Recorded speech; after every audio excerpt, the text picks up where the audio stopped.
সম্মানিত দর্শকবৃন্দ, আসসালামু আলাইকুম রহমতুল্লাহি বারাকাতুহু। সূরা নাসরের আলোচ্য বিষয়। সূরা নাসরের আলোচ্য বিষয় হচ্ছে, এই সূরার মাধ্যমে আল্লাহ পাক রাসূল সাল্লাল্লাহু জানিয়ে দিয়েছেন যে যখন ইসলামের বিজয় আসবে তখন মানুষ দলে দলে ইসলামে প্রবেশ করবে, অর্থাৎ আল্লাহর দ্বীনে প্রবেশ করবে। আর তখন মনে হবে আমার দায়িত্বটা সার্থক হয়েছে।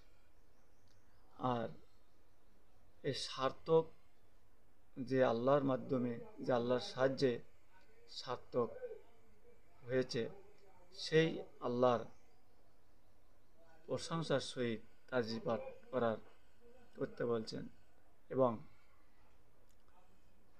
ভুল ত্রুটির জন্য ক্ষমা চেয়েছেন, যেহেতু মানুষ ভুল ত্রুটির ঊর্ধ্বে নয়।